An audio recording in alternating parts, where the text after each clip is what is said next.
मैं यहाँ पर प्रस्तुत करना चाहता हूँ एक महत्वपूर्ण विषय को, ऐसे वैज्ञानिक प्रमाण जो नरक के बारे में और साथ ही वो महिमामय स्थान जो स्वर्ग कहलाता है। इससे पहले स्लाइड शो से मैं दिखाऊं और साथ ही प्रमाणों से भी समझाऊं, मैं आपके सामने बाइबल से एक विषय को प्रस्तुत करना चाहता हूं, जिसको लूका उसके 16वें अध्याय के 19वें पद से हम देख सकते हैं। मैं इसको आपके लिए पढ़ूंगा।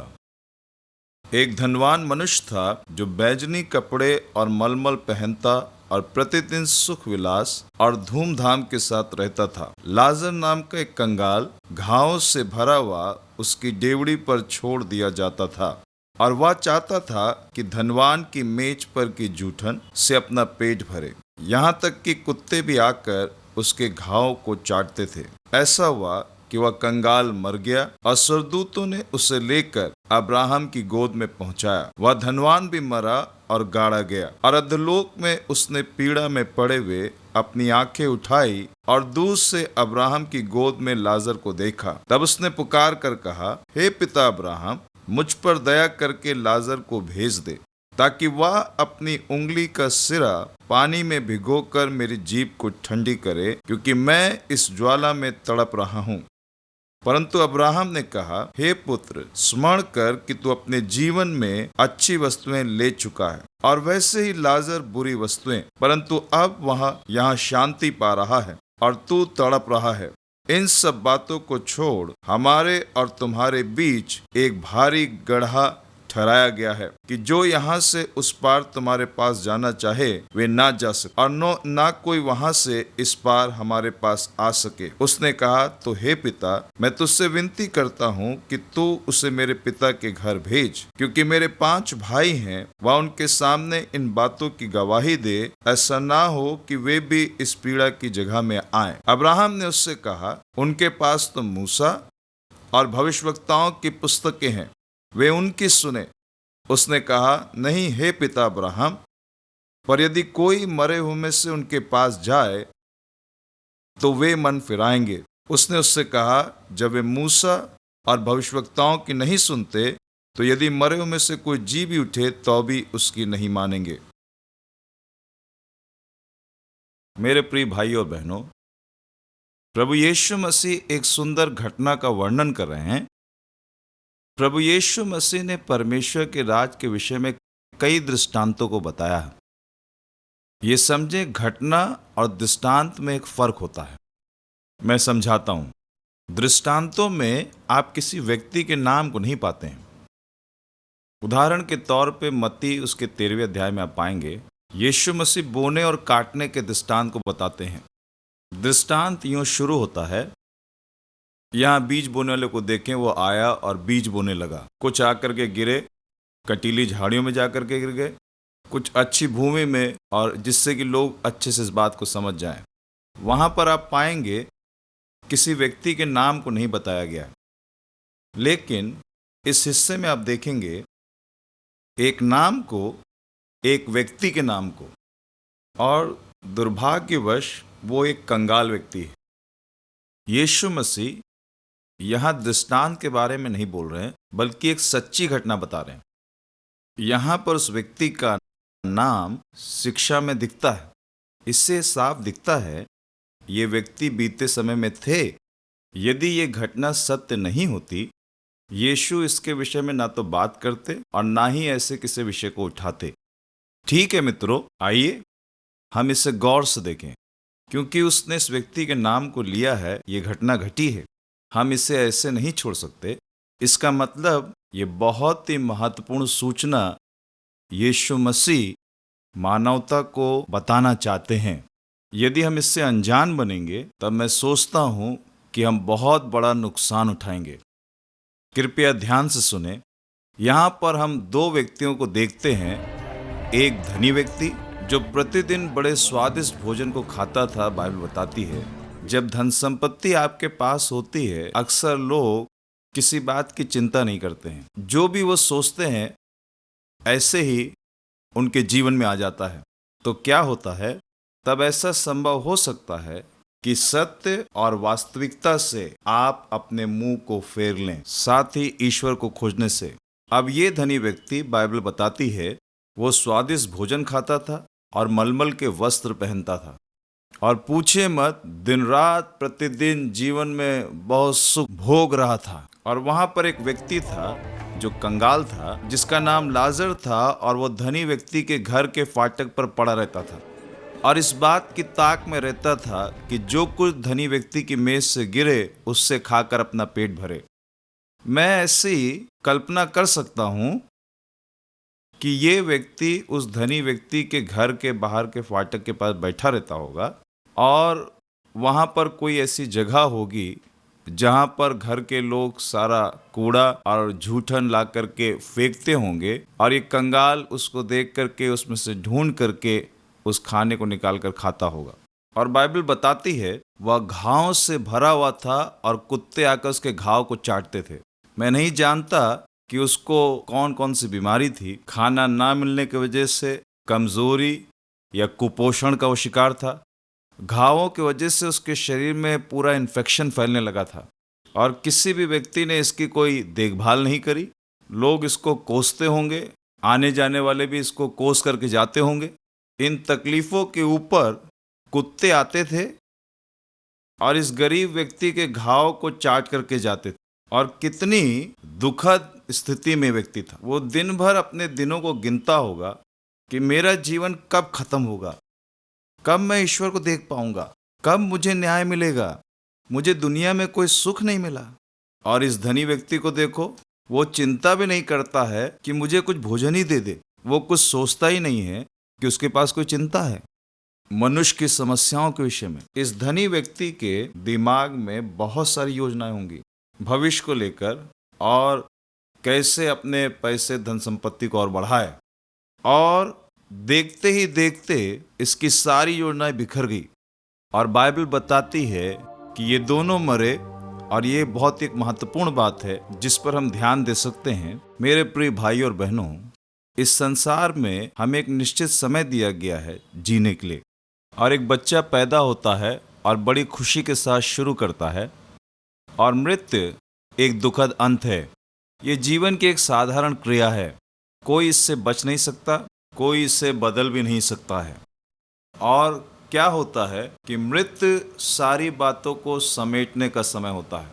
आपका जीवन और उसकी कहानी रुक जाती है उसके बाद, और मनुष्य को जीने के लिए फिर कोई दूसरा मौका नहीं मिलता है।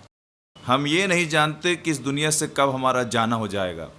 हम कितने भी तंदुरुस्त क्यों ना हों, और कितने भी शिक्षित और संपन्न और कितने आत्मिक हों, और चाहे कितने धार्मिक भी, कोई कितना भी प्रभावशाली है, लेकिन तो भी पुरुष और स्त्री को अपनी आंख बंद करके दुनिया से विदा लेनी है। यीशु ने कहा मृत्यु इन दोनों को एक ही समय में आई। और आप यहाँ पर देखेंगे यीशु कह रहे हैं कि ये दोनों लोग अलग अलग जगहों पर जा रहे हैं। दो तरह का संसार है। ये दोनों संसार अनंत संसार है। अनंत काल का मतलब जहां दिनों का कोई अंत नहीं है। उदाहरण के तौर पर इस संसार में हम पैदा हुए हैं और हमें मरना है। इसका मतलब ये है, एक समय है जो मनुष्यों के लिए नियुक्त किया गया है। ये हम नहीं जानते कि वो 60 साल या 70 या 80 या 90 या इसके बीच में कुछ, कोई उस समय को जानता नहीं है जब हम इस दुनिया से जाएंगे। अचानक ही हमें अपनी आंख को बंद करना होगा। हो सकता है अपने शरीरों में बीमारी के कारण शरीर घुलने लगता है और वो खत्म हो जाते हैं, और कुछ लोग स्वस्थ और तंदुरुस्त होते हैं, ऐसे समय में मर जाते हैं जिसकी वो कल्पना भी नहीं करते। इसलिए मेरे भाइयों बहनों, और उस समय क्या हो रहा होता है सृष्टिकर्ता ही केवल जानते हैं। कोई भी मनुष्य इसके बारे में कुछ नहीं कह सकता। आप जानते हैं इस संसार में महात्मा, बहुत सारे गुरु, बहुत सारे धार्मिक अगुवे बहुत बहुत बातों को सिखाते हैं। कोई भी मनुष्य सिखा नहीं सकता मृत्यु के बाद क्या होगा। भाइयों बहनों, क्या आप समझ रहे हैं? ये बहुत महत्वपूर्ण बात है। इसका अर्थ ये हुआ, ये बहुत अद्भुत बात है वो जीवन जो मृत्यु के बाद में है। ये बड़ा रुचिकर है, हर एक को इसको जानना चाहिए, हर एक को इस पर बड़ा ध्यान देना है। वो पुरुष और स्त्री बहुत निराशा में पड़ जाएंगे अगर वो इस सत्य को जानेंगे नहीं। यीशु ने कहा, मार्ग, सत्य और जीवन मैं ही हूँ। यीशु ने कहा, बिना मेरे द्वारा कोई पिता के पास नहीं आ सकता। केवल वही सत्य है और वही हमको सत्य सिखा भी सकता है। जो यीशु सिखाते हैं वही केवल सत्य है। बाइबल के अनुसार मैंने दो संसार के विषय में बताया। हमने दो संसार के विषय में जाना जो अनंत हैं। इससे हम ये समझते हैं वहां पर कि दिनों का कोई अंत नहीं है, कोई अंत नहीं है, कोई समय सीमा नहीं है, कोई नियुक्त समय नहीं है, बिल्कुल परे है। मनुष्य इसको समझ नहीं सकता, इसीलिए इसको अनंत काल कहा जाता है। अनंत काल या अनंत जीवन यदि मनुष्य स्वर्ग जाता है, या अनंत विनाश यदि मनुष्य नरक जाता है। दूसरा कुरिन्थियों के 5वें अध्याय का पहला पद कहता है, परमेश्वर ने सुंदर अनंत काल का अविनाशी आत्मा को मांस और लहू के मरणहार रूपी देह में रखा। यह केवल एक अस्थायी घर है। जो सबसे मूल्यवान चीज है प्राण और मनुष्य का आत्मा। कृपया ऐसे समझिए, मनुष्य का प्राण और आत्मा थोड़े समय के लिए मांस और लहू की देह में, और परमेश्वर जिसने प्राण और आत्मा को थोड़े समय के लिए देह में रखा है, एक दिन वो उसको बाहर निकाल देगा, और केवल वही बाहर निकाल सकता है और किसी को यह अनुमति नहीं है। यदि मनुष्य स्वयं अपने इस प्राण को ले ले, उसको आत्महत्या कहा जाता है, और अगले ही क्षण उस व्यक्ति के ऊपर परमेश्वर का दंड आ जाता है और उसको पीड़ा के संसार में भेज दिया जाएगा। इसलिए आत्महत्या समस्याओं का अंत नहीं, बल्कि एक बड़े पीड़ा की शुरुआत है। इसलिए ना तो कोई इसका प्रयास करे और आत्महत्या के बारे में सोचे भी। परमेश्वर जिसने जीवन को इस देह में रखा है, केवल वो ही उसको निश्चित समय में निकालेगा, और केवल वही कर सकता है, और हमें केवल उसी को करने देना है। हमें कभी भी अपने जीवन को छूना नहीं है, और एक दिन वो उस प्राण और आत्मा को उसमें से बाहर निकालेगा। ये याद रखें, जबकि प्राण और आत्मा निकाला जाएगा, मनुष्य का जीवन स्थायी है, अनंत है और नाशमान है। मांस और लहू और ये देह खत्म हो जाएंगे। जब कोई मरता है, ज्यादा से ज्यादा उसको 2 दिन बर्फ में या किसी और तरीके से रख सकते हैं, और उसके बाद उसमें से बदबू आने लगती है, फिर आपको उसे दफनाना ही है। लेकिन प्राण और आत्मा अनंत है, ये मरेगी नहीं। इसलिए मनुष्य के प्राण और आत्मा को उस अनंत धाम को पाना है।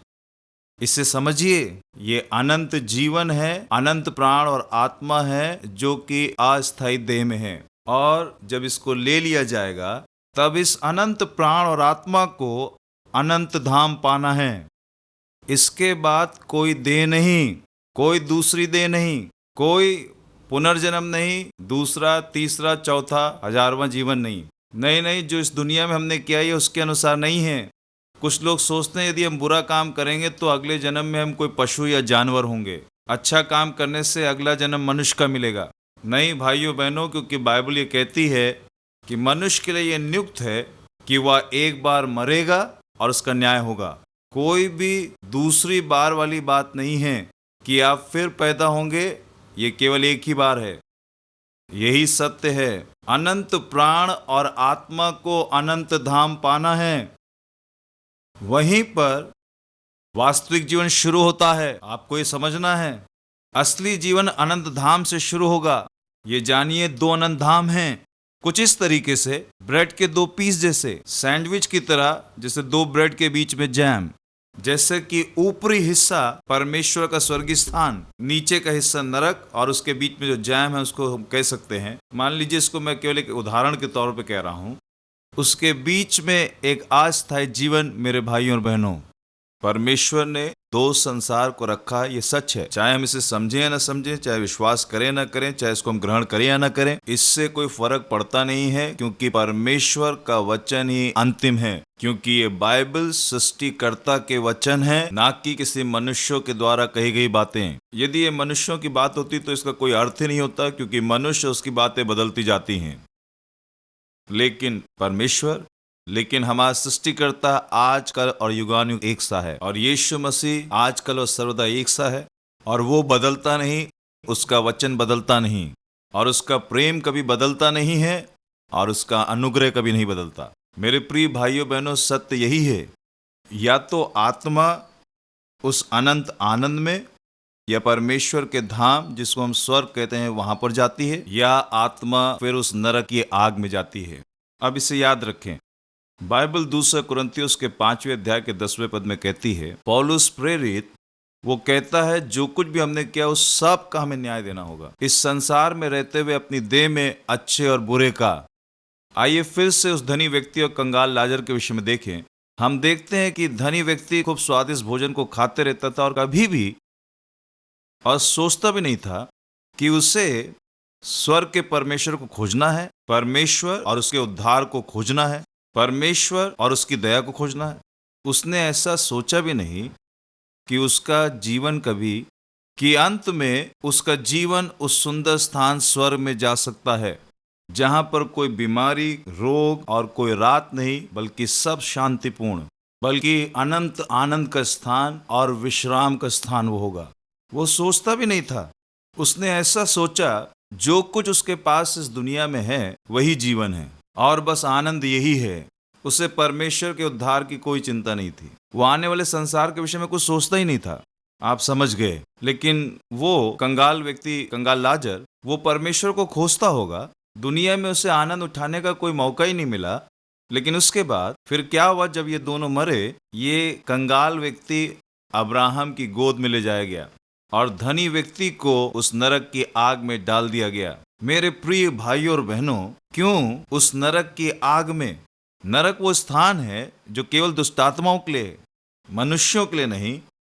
हमें ये समझना होगा, क्योंकि बाइबल मत्ती 25 में कहती है, आप उसको पढ़ सकते हैं, ये दुष्टात्माओं के लिए तैयार किया गया है, मनुष्यों के लिए नहीं। एक पीड़ा में स्थान जहां कोई शांति नहीं, विश्राम नहीं, केवल दांतों का पीसना। कैसा लगेगा यदि एक व्यक्ति हमेशा केवल दांतों को पीसता रहे और रोए और हमेशा चिल्लाते रहे 24 घंटे तक। मैंने कहा वहां कोई समय नहीं, लेकिन केवल आपको समझाने के लिए 24 घंटों 365 दिनों तक एक ऐसा समय जो कभी खत्म ही नहीं होगा। दांतों का पीसना, रोना और चिल्लाना, आग आग करके उस आत्मा को लपेट लेती है। मैं इससे ज्यादा ना आपको बता पाऊंगा, ना इसका वर्णन कर पाऊंगा, क्योंकि ये बहुत ही भयानक और खतरनाक और बदबूदार जगह है। मित्रों, कहना चाहता हूं, हमारी आत्मा को कभी भी ऐसे स्थान पर जाना ना पड़े। ये बहुत बड़ा नुकसान हमारी आत्मा का होगा।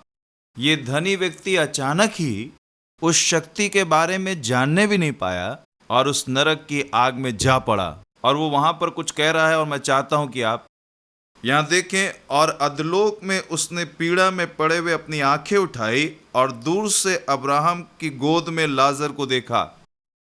मैं परमेश्वर के वचन से समझ सकता हूं कि मनुष्य की नरक से भी देख सकता है। मैंने आपसे कहा, आत्मा अनंत है, आत्मा वास्तविक व्यक्ति है, आत्मा महसूस कर सकती है, आत्मा सूंघ सकती है, आत्मा सब कुछ महसूस कर सकती है, सब कुछ वहां है। ये केवल देह है जो वहां पर नहीं है। आप समझ रहे हैं?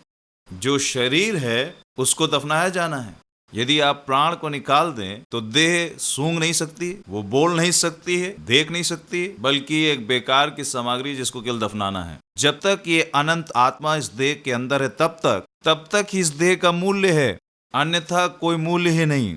और ये आत्मा अभी जो सब महसूस कर पा रही, अनुभव कर पा रही है, ऐसा ही वहां पर भी उसको अनुभव करेगी, उस अनंत संसार में भी। यही एकमात्र कारण है कि धनी व्यक्ति अब पीड़ा के स्थान में है और अब्राहम को देख भी पा रहा है, और उसकी गोद में लाजर आनंद उठा रहा है, और उसके वहां के जीवन का समय जहां पर वो विश्राम कर रहा है। तब उसने पुकार कर कहा, हे पिता अब्राहम, मुझ पर दया करके लाजर को भेज दे, ताकि वह अपनी उंगली का सिरा पानी में भिगोकर मेरी जीभ को ठंडी करे, क्योंकि मैं इस ज्वाला में तड़प रहा हूं। महसूस वहां भी होगा, वो वहां तड़प रहा है। प्रताड़ना, सूखापन, आग वहां पर है, उसकी पूरी आत्मा आग की चपेट में है। मेरे भाइयों बहनों, इस बात की आप कल्पना करें, आप इस सत्य से अनजान नहीं रह सकते। सुसमाचार का केंद्र यही है, सृष्टिकर्ता के हृदय में भी यही है। और वो हमसे प्रेम करता है, इसलिए आज वो हमें सत्य को बता रहा है, अन्यथा वो इस सत्य को हमें प्रकट ही नहीं करता। और वो वहां पर तड़प रहा है और लाजर से कहे कि वो अपनी उंगली के सिरे को डुबोकर मेरी जीभ पे रख दे और आग करके उस बूंद को रख दे, मेरा मुंह सूख रहा है, मैं पीड़ा में हूं। भाई और बहनों, वहां पीड़ा है, कृपया इसको समझे। यदि मनुष्य दुर्भाग्यवश उस नरक की आग में जाता है, उस पीड़ाओं के अंत का कोई समय ही नहीं है। करोड़ों करोड़ों करोड़ों करोड़ों करोड़ों लाखों लाखों लाखों लाखों वर्षों तक इसका कोई अंत नहीं है। कैसे कोई मनुष्य इसको सह पाएगा, इसकी कल्पना तो करिए। परंतु अब्राहम ने कहा, हे पुत्र, स्मरण कर कि तू अपने जीवन में अच्छी वस्तुएं ले चुका है और वैसे लाजर बुरी वस्तुएं, परंतु अब वह यहाँ शांति पा रहा और तू तड़प रहा है। और दूसरी तरफ देखें, वहां लाजर शांति पा रहा है। इसका अर्थ वहां पर भी आप महसूस कर सकते हैं, उस संसार में भी, स्वर्ग में भी इन सब बातों को छोड़ हमारे और तुम्हारे बीच एक भारी गड्ढा ठहराया गया है, और जो यहाँ से उस पार तुम्हारे पास जाना चाहे वह ना जा सके, और ना कोई वहां से हमारे पास आ सके।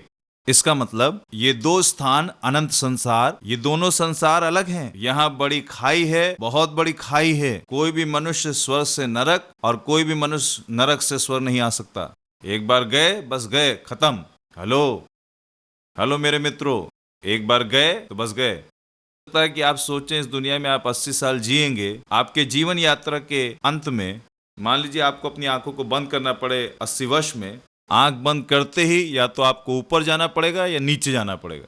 एक बार गए सब खत्म, वहां कोई स्थानांतरण नहीं, वहां कोई उसका किराया नहीं, ऐसा हो नहीं सकता। आप इसके बीच में यात्रा नहीं कर सकते। प्रभु यीशु मसीह ने स्पष्ट कर दिया, ये न्याय है, ठीक है। इसके बाद यहाँ पर देखें 27वें पद में कहता है, उसने कहा, तो हे पिता, मैं तुझसे विनती करता हूँ कि तू उसे मेरे पिता के घर भेज, क्योंकि मेरे 5 भाई हैं, वह उनके सामने इन बातों की गवाही दे। ऐसा ना हो कि वे भी इस पीड़ा की जगह में आए। उसे सब याद आ रहा है, वो लोग जो संसार में उसके भाई, 5 भाई, इसका मतलब हो सकता है वो छठा हो, मुझे नहीं मालूम कि वो छठा है, चौथा है, तीसरा है। कुल 6 भाई, 6 पुत्र, और उसमें से एक नरक में है और बाकी 5 भाई अभी भी वहां हैं, और वो याद कर रहा है। इसका मतलब हमें वहां पर बातें याद रहेंगी। मैंने कहा आत्मा वो मरेगी नहीं, वहां पर भी आत्मा महसूस करेगी, याद करेगी, चख सकेगी, और सब कुछ वहां पर है, जो कि एक अनंत संसार है। 5 भाई वहां पर हैं, वो विनती कर रहा है, लाजर को भेज, वो मेरे भाइयों के पास जाए, संसार में जा करके उनको बताए कि एक पीड़ा का स्थान है जो कि अनंत काल का है, जिसे नरक कहते हैं। उसे क्या जवाब मिला सुने। अब्राहम ने उससे कहा, उनके पास तो मूसा और भविष्यवक्ताओं की पुस्तक है, वे उनकी सुने। उसने कहा, नहीं हे पिता अब्राहम, पर यदि कोई मरे हुए में से उनके पास जाए तो वे मन फिराएंगे। मतलब वो बहुत चाह रहा है।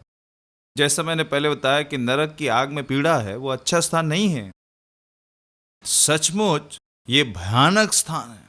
दूसरी बात, वो याद कर पा रहा है, 5 लोग जो वहां पर हैं वो याद कर पा रहा है। और तीसरी बात, कितना ज्यादा वो ये चाह रहा है। और अब नरक में वह पश्चाताप के विषय में सोच रहा है। पश्चाताप के बारे में अभी सोचना है, यानी अभी इस संसार में, अस्थायी संसार। पश्चाताप क्या है? पश्चाताप कुछ भी नहीं, बल्कि इस बात पे बहुत दुख महसूस करना कि क्या हमने किया है। मित्रों, मैं आपको बताऊं, बाइबल के अनुसार हम सब पापी हैं, और हम सब जानते हैं कि हमने बहुत पाप किए हैं। कोई भी इस पूरे संसार में ये नहीं कह सकता मैंने पाप नहीं किया है और मैं एक शुद्ध व्यक्ति हूं। ये सबसे बड़ा झूठ होगा।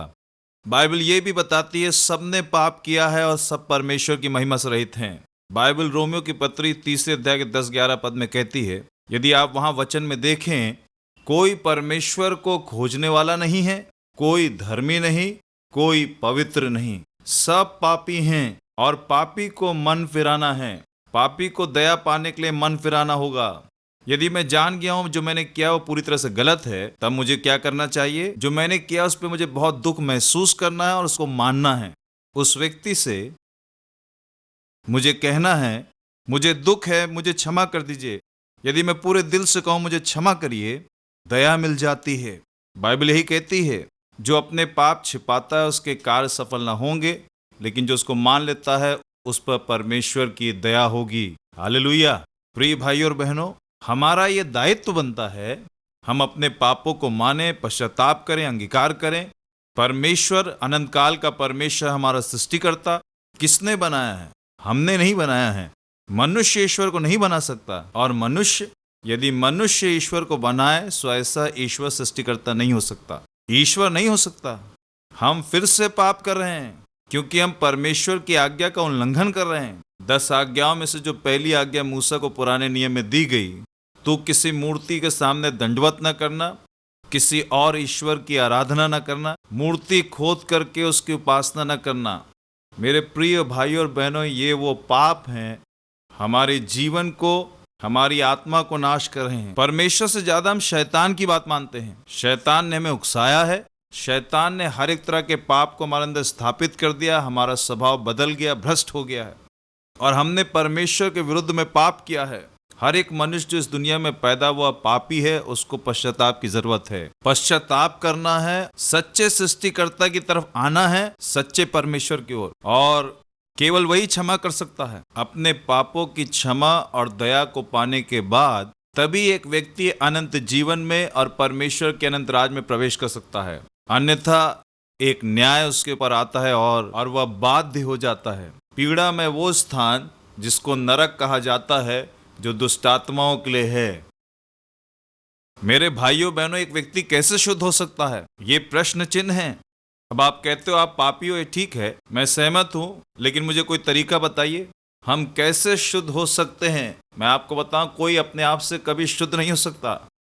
किसी भी मनुष्य में अपने पाप को क्षमा करने की क्षमता नहीं है, कोई इसको कर नहीं सकता, केवल परमेश्वर ही कर सकते हैं। यही वो कारण है कि परमेश्वर ने अपने इकलौते पुत्र को भेजा। यूहन्ना 3:16 में लिखा है, परमेश्वर ने जगत से ऐसा प्रेम किया, अपने इकलौते पुत्र को इस संसार में भेज दिया कि ताकि जो कोई भी, बाइबल यहाँ ईसाइयों के बारे में नहीं कह रही, बाइबल कहती है जो कोई भी, जिसमें आप भी शामिल हैं, इसमें मैं भी शामिल हूँ। मेरा जन्म ब्राह्मण परिवार में हुआ, मैं ईसाई घर में पैदा नहीं हुआ, प्रेज गॉड। और 1982 में मेरी माँ आत्महत्या करने पर थी, कोई शांति नहीं और बीमारी की वजह से, और हर एक तरह की समस्या, शारीरिक रोग, मानसिक रोग, दुष्टात्मा का हमला। यीशु को जानता नहीं था, किसी मसीह को जानता नहीं था, बाइबल कभी देखी भी नहीं। सन 1982 के समय तक, फिर वो समय आया जब यीशु मेरे जीवन के अंदर आ गए। मैं परमेश्वर पे विश्वास करने लगा और मैंने यीशु से कहा, यदि आप सच्चे परमेश्वर हैं तो मेरे दिल में आ जाइए। वो मेरे दिल में आ गए जैसे मैंने अपने दिल को उसके लिए खोला, और ऐसे आज मैं परमेश्वर की संतान हूँ, और वो शांति जो सारे समझ से परे मेरे दिल में आ गई। इसलिए मेरे मित्रों, आज मैं अपने जीवन जीने में एक अर्थ को देखता हूँ। अब तक तो मैं अपनी माँ को खो चुका होता, मेरा परिवार नष्ट हो चुका होता, और अब तक हम सब नरक की आग में चले गए होते। इसे याद रखें, कोई अपने आप को शुद्ध नहीं कर सकता। इसलिए बाइबल कहती है जो कोई भी, जिसमें मैं भी और जितने भी इस दुनिया में पैदा हुए सब शामिल हैं। परमेश्वर पक्षपाती नहीं, परमेश्वर किसी मनुष्य का पक्ष नहीं लेते। प्रेरितों के काम 10:34 में हम पढ़ते हैं। प्रिय भाई और बहनों, आपके लिए खुशखबरी है, कैसे इस नरक की आग से बचें। यीशु को ग्रहण करें अपने दिलों में, अपने दिलों को यीशु के लिए खोलें, 100% अंदर आने दें, अपना पूरा जीवन उसे सौंप कर जिएं। परमेश्वर के लोग और संतान के रूप में वचन का मनन करके और आराधना करके केवल उसी की आराधना करें। ये बहुत ही महत्वपूर्ण है मेरे भाइयों बहनों। इसलिए अपना खून बहा के जो कोई विश्वास करे, नाश ना हो लेकिन अनंत जीवन पाए। आपको याद आया, मैंने कहा अनंत जीवन, अनंत जीवन। वह अनंत जीवन को पाएगा क्योंकि उसके पाप क्षमा हो गए। स्वर्ग वो स्थान है जो केवल पवित्र लोग के लिए ही है, वो लोग जो प्रभु यीशु मसीह के लहू से साफ हुए हैं। यही एकमात्र प्राथमिकता है स्वर्ग जाने की, जिसके बगैर कोई भी मनुष्य, चाहे दुनिया का कितना बड़ा व्यक्ति क्यों ना हो, चाहे कितना भी प्रभावशाली, सुंदर, संपन्न, चाहे कुछ भी क्यों ना हो, स्वर्ग में प्रवेश नहीं कर सकता। यीशु ने साफ कह दिया, बहुत सफाई से। मेरे भाइयों और बहनों, ये मेरी शिक्षा नहीं है बल्कि उस सृष्टिकर्ता की शिक्षा है और प्रभु यीशु मसीह की। हालेलुया। इसलिए मैं आपको शिक्षा दे रहा हूं। अब वो कह रहा, पिता किसी को मेहरबानी से भेज दीजिए। यदि कोई मरा व्यक्ति जो मुर्दों में से जिंदा हो, अगर वो जाकर, तब लोग सुनेंगे। मित्रों, क्यों वो इतना चाह रहा है? अब क्या हो गया? जब वो इस पृथ्वी के ऊपर था तब तो उसने इसकी चिंता भी नहीं करी। आप जानते हैं, ये सुसमाचार सबको बताना है, हर एक जगह, टीवी के द्वारा, रेडियो द्वारा और पर्चों द्वारा और लोगों द्वारा, बड़ी भीड़ में, कलीसिया के द्वारा और हर जगह व्यक्तिगत गवाही द्वारा लोग सत्य की गवाही देकर आज लोग सुनने की कोशिश भी नहीं कर रहे हैं। लोग ऐसा बोलते हैं, ऐसा सोचते हैं, ये तो धर्मांतरण वाली बात है, ये पागलपन जैसी बात है। लोग सोचते हैं वो इतने बुद्धिमान हैं और वो तकनीक में इतने आगे हैं, ये केवल धर्म की बातें हैं और केवल अपने धर्म को फैलाने के लिए बातें करते हैं। मित्रों, बहुत बड़ी भूल, बड़ी गलती। सारी तकनीक की बातें एक दिन मिट जाएंगी, धरी रह जाएंगी और उस समय में हम सर्वशक्तिमान के हाथों में जा पड़ेंगे।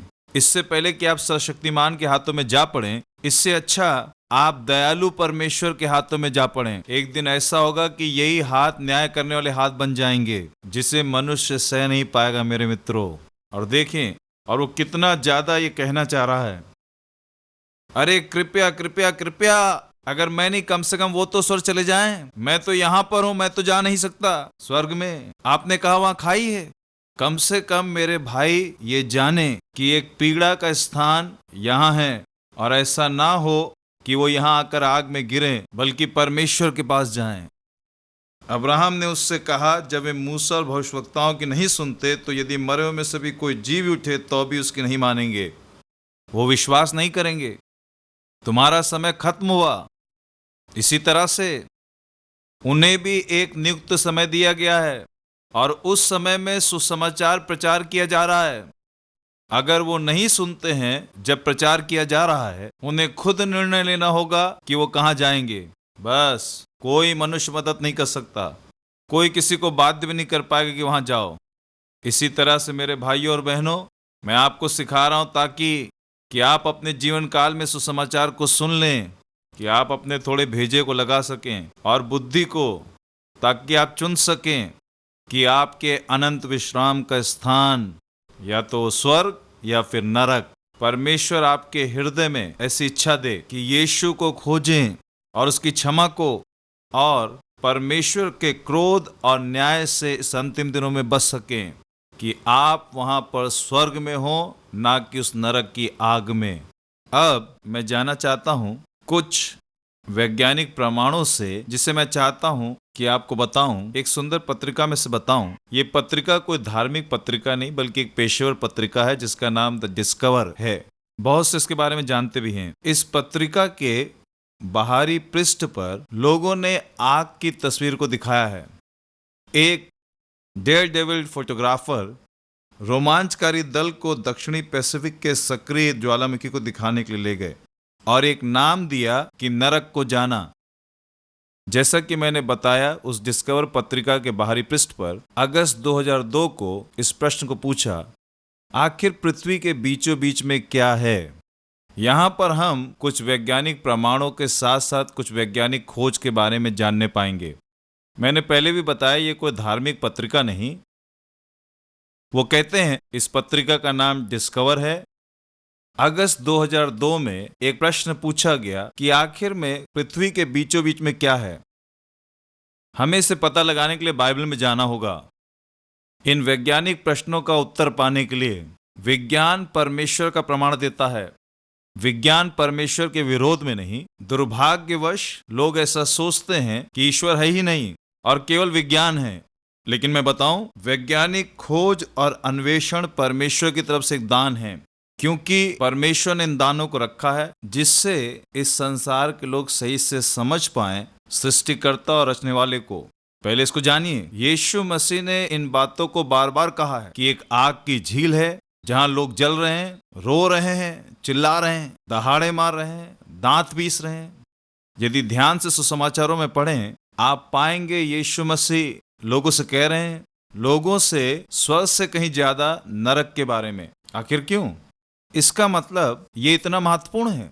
यदि वो लगातार किसी विषय पे बोल रहे हैं तब वह विषय महत्वपूर्ण बन जाता है, ज्यादा जोड़ दिया गया है। ठीक है, अब इन बातों को आप कई जगह पर वचन में देख सकते हैं। यीशु ने इसका जिक्र मत्ती 18 के 8 और 25 के 41 में किया है।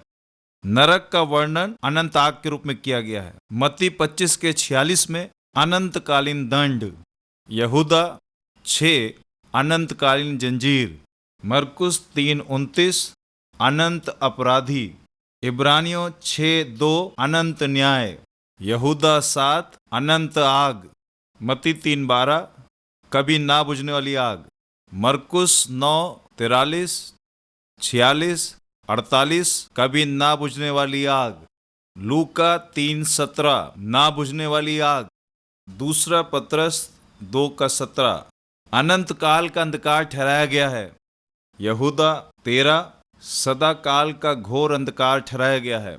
क्यों ये सब वचन के संदर्भ दर्शा रहे हैं नरक को अलग अलग रूपों में? क्योंकि ये वास्तविक है। अब परमेश्वर के वचन की गंभीरता को समझना है, नरक के वचनों को भी गंभीरता समझना है। मरकुस 9:43 कहता है, यदि तेरा हाथ तुझे ठोकर खिलाए तो उसे काट डाल, टूंटा होकर जीवन में प्रवेश करना तेरे लिए इससे भला है कि 2 हाथ रहते हुए नरक की आग में डाला जाए जो कभी बुझने की नहीं। यीशु यहाँ ये कह रहे हैं, यदि तेरा हाथ तुझे ठोकर खिलाए, अच्छा हो कि तू अपने एक हाथ को काट दे और स्वर्ग जा, एक हाथ के साथ बजाय दोनों हाथ के, नीचे नरक जाने से अच्छा। इसका मतलब ये नहीं कि वो कह रहा कि अपने हाथ को काट दो, वो कहता है सावधान रहो, यदि आपका हाथ कुछ गलत कर रहा है, अच्छा हो कि उसे छोड़ें, नहीं तो आपको उस कीमत को चुकाना होगा या दंड यानी नरक जाना असहनीय। यीशु ने नरक शब्द का इस्तेमाल किया। कुछ वचन के संदर्भों को फिर से हम देखें। वो कह रहा है कि जहां पर कीड़े मरते नहीं हैं और आग कभी बुझती नहीं है। बाइबल कहती है कि वो कीड़े आग के बीच में भी मरते नहीं और नाश नहीं होते। जैसा कि मैंने बताया कि वो आत्मा अनंत है, जीवित है और आग के बीच में कूद रही है और वो आग कभी बुझेगी नहीं, वो आत्मा कभी नाश नहीं होगी। जैसे किसी कागज के टुकड़े को आग में डालना, या तो आग को बुझ जाना है या कागज को जल जाना है। कागज भी नहीं जल रहा है और आग भी बुझ नहीं रही है। जैसे मान लीजिए आत्मा उस पीड़ा के बीच में हो, तब क्या होगा?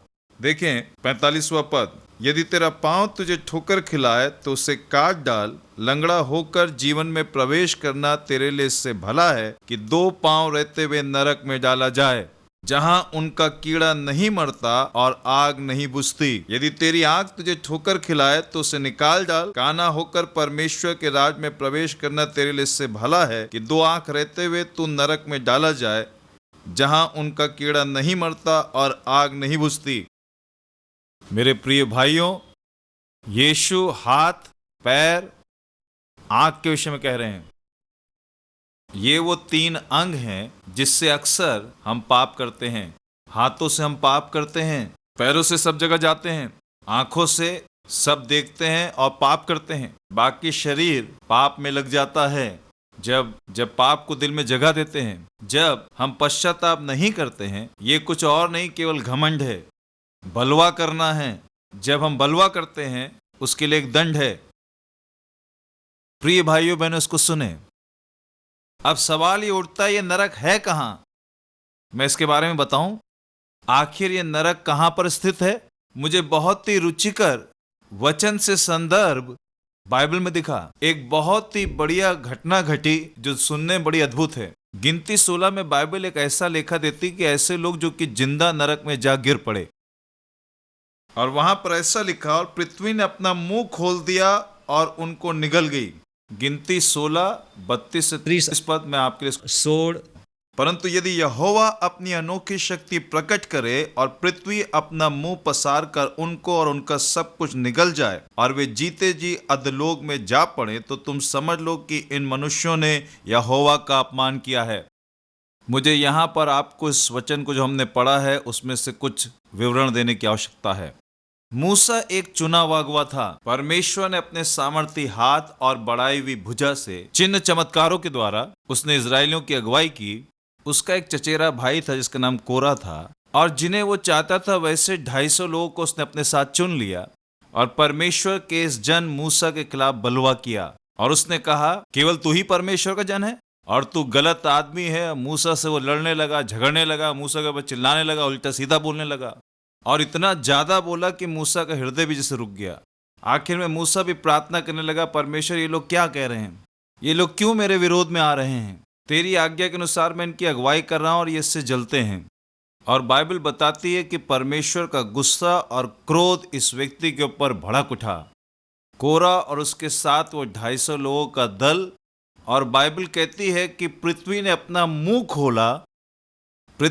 मुंह खोला और उन सबको निगल लिया, और वो भी जिंदा, कोरा और साथ ही उसके 250 लोगों के दल को।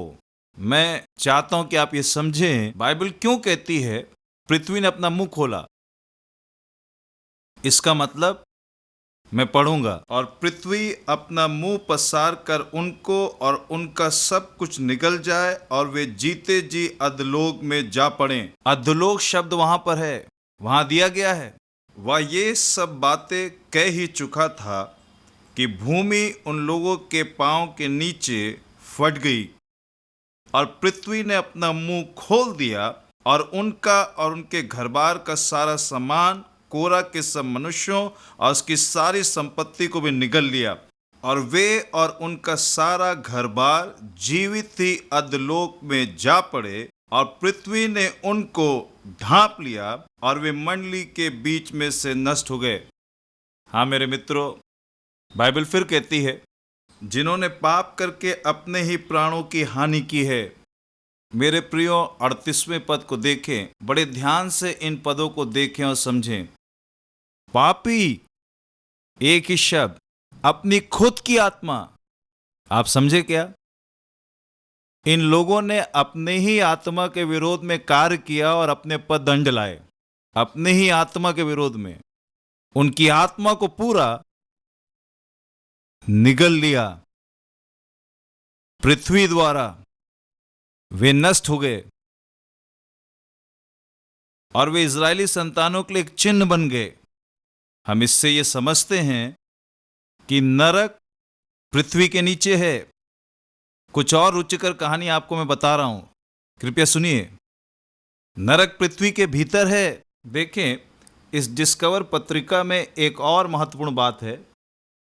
ये कोई धार्मिक नहीं बल्कि एक पेशेवर पत्रिका है। इस प्रश्न के उत्तर में पृथ्वी के बीचों बीच में क्या है, जब आप इस तस्वीर को देखें आप यहां पाएंगे कि जो बीच का हिस्सा है वो बिल्कुल अलग रंग में है, जो कि लाल, गाढ़े लाल, फिर पीला और फिर लाल, फिर काला काला काला, और फिर आप पाएंगे उसके ऊपर एक घर को, पृथ्वी की ऊपरी सतह जिस पे इस समय हम हैं, जहां हम बैठे हैं, इस समय रह रहे हैं। और जब कोई इस पृथ्वी के भीतर स्थान में जाता है और आप पाएंगे कि पृथ्वी का तापमान लगातार बढ़ते जाता है, और उसका कारण यही है, वहां पर एक लाली दिखाई गई है। वो क्या है, इसको आप पा सकते हैं, देख सकते हैं विशेष अंश में जिसको मैं तस्वीर में दिखाया है। ये कैसा लाल दिखता है अंदरूनी सतह पर, बाहरी सतह पर, उसकी परत पूरे वाह्य पटल पर। बाइबल स्पष्ट है कि नरक पृथ्वी के भीतर है। आइए इफिसियों 4:9 को देखें, वहां क्या लिखा है। उसके चढ़ने से और क्या पाया जाता है, केवल यह कि वह पृथ्वी की निचली जगहों में भी उतरा था। आप कहेंगे भाई, आप कहेंगे कि आप सारे संदर्भों को पुराने नियम से बता रहे हैं, फिर नया नियम, इसलिए अब मैं आपको नए नियम से बता रहा हूं। इफिसियों 4 उसके 9 पद को देखें। उसके चढ़ने से और क्या पाया जाता है, केवल यह कि वह पृथ्वी की निचली जगहों में उतरा भी था। पृथ्वी की निचली जगह से मतलब, इसका मतलब वहां नरक की आग है, नरक है उस निचले स्थान में। हम ये समझ गए नरक बिल्कुल नीचे है। बहुत ही रुचिकर बात, पृथ्वी की बाहरी पटल तकरीबन 50 मील मोटी है। यहां ये वैज्ञानिक प्रमाण है। एक को 50 मील तक के नीचे जाना पड़ेगा, तब जाके वो आग के किनारे पहुंचेगा। केवल 50 मील। लेकिन समुद्री तट के हिस्से में पृथ्वी की वाह्य पटल 1 मील मोटी है। एक रुचिकर बात को मैंने पाया, जब हम पढ़ते हैं ऐसे पर्यावरण संबंधी नमूनों को, पानी के भीतर जो समुद्री जल है, समुद्री इको यंत्र भूमि इको यंत्र से भिन्न कार्य करता है। ठीक है। अब जबकि एक व्यक्ति पानी के भीतर जाता है, आप एक ऐसे स्थान को पाएंगे जहां सूरज की किरणें आर पार जा नहीं सकती। वो जो विशेष जगह है उसको पर्यावरणीय वैज्ञानिक पुस्तकों में अबीस कहा गया है। अबिसल क्षेत्र। एक चौंकाने वाली बात, अबिसल, ये अबीस शब्द बाइबल में आया है। इसका मतलब जहां पर कुछ भी प्रकाश नहीं है, जहां पर ऐसे कीड़े हैं, ऐसे प्राणी हैं, बड़े मजे से रह रहे हैं, जहां प्रकाश भी आर पार जा नहीं सकता। आप इससे क्या समझे? जब आप पानी के भीतर जाएंगे तब आप पाएंगे अंधकार, और अंदर केवल अंधकार है, और हम उस अंधकार और उस आग तक पहुंचते हैं। ठीक है मित्रों, बाइबल में शब्द अबीस, अबीस, यूनानी भाषा में उसको अबसोस कहा गया है, जिसका शाब्दिक अनुवाद बिना सतह के। अबीस शब्द का मतलब बिना सतह के। किसी भी गड्ढे को लें, उसकी एक सतह होती है।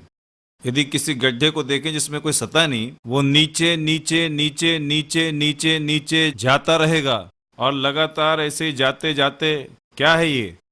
अबीस शब्द यही है, बिना सतह के। ठीक, किंग्स जेम अनुवाद ऐसे अनुवाद करता है, ये ऐसे कहा गया है, अथाह कुंड। अब मैं चाहता हूं आप इसे कोरह के समूह के साथ जोड़ें। कोरह और उसके साथ में उसका सारा समूह बस फेंक दिया गया।